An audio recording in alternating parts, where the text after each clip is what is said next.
Salam, hər vaxtınız xeyir olsun. Reala baxırsınız. Bəli, bugün Qurban Bayramının ikinci günüdür. Elə fürsətdən istifadə edib bugünkü gün münasibəti ilə də bütün Azərbaycan xalqını təbrik etmək istəyirəm. Artıq dünəndən etibarən Qurban Bayramı ilə əlaqədar ölkənin müxtəlif istiqamətlərində satış və kəsim prosesi icra olunur və heyvanların, eləcə də insanların sağlamlığının qorunması məqsədi ilə əraziyə Azərbaycan Qida Təhlükəsizlik İnstitutunun səyyar laboratoriyalarda təhkim olunub. Ümumiyyətlə, hansı ünvanlarda qurbanlıq heyvanlarının satış və kəsimi həyata keçirilir, bu proses necə icra olunur?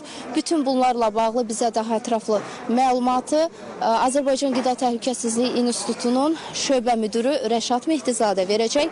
Rəşad müəllim, xoş gördük sizi və bugün həm də onu qeyd edim ki, bugün Ümumdünya Qida Təhlükəsizliyi günüdür. Bu günlə münasibəti ilə də sizi təbrik edirik. Təşəkkür edirəm Cələ xanım. Biz də öz növbəmizdə həm sizi, həm də bütün müsəlman dünyasını Qurban Bayramı münasibəti ilə təbrik edirik.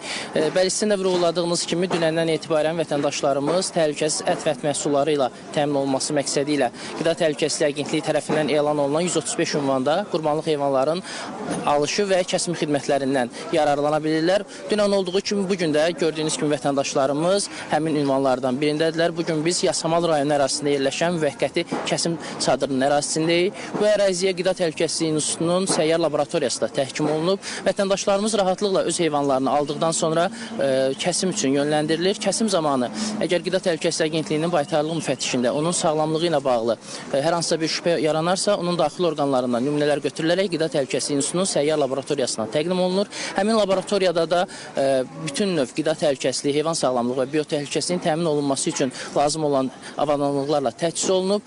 Vətəndaşlarımızdan bir daha xahiş edirik ki, Qida Təhlükəsizliyi Agentliyi tərəfindən elan olunan ünvanlarda öz qurbanlıq heyvanlarının satışı və kəsimi xidmətlərindən yararlansınlar. Bu ünvanlarla tanış olmaq üçün isə agentliyin afso.gov.az saytına daxil ola bilərlər. Bəli, sizin də əvvəldə qeyd etdiyiniz kimi bugün həm də Ümumdünya Qida Təhlükəsizliyi gündür. Təşəkkür edirəm əvvəla təbrikiniz üçün. Ümumdünya Qida Təhlükəsizliyi günü 2018-ci ildə BMT-nin qərarına əsasən qəbul olunur və bu günün qəbul olunmasında əsas məqsəd qida təhlükəsizliyində qlobal yanaşmanı sərgiləmək, ictimaiyyəti maarifləndirmək, eyni zamanda bütün diqqətləri bu mövzuya çəkməkdən ibarətdir. Bilirsiniz, qida təhlükəsizliyinin təmin olunmasında müxtəlif tərəflər iştirak edir və bu tərəflərin öz məsuliyyətini bir daha xatırlatmaq belə deyək, istiqamətini güdür.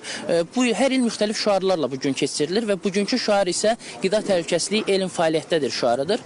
Şüar onu deməyə əsas verir ki, qida təhlükəsizliyinin təmin olunmasında elmi biliklərin və praktikanın əhəmiyyətinin nə dərəcə düzgün və doğru şəkildə istifadəsinin qida təhlükəsizliyinin təmin olunmasında rolunu bir daha vurğulayır.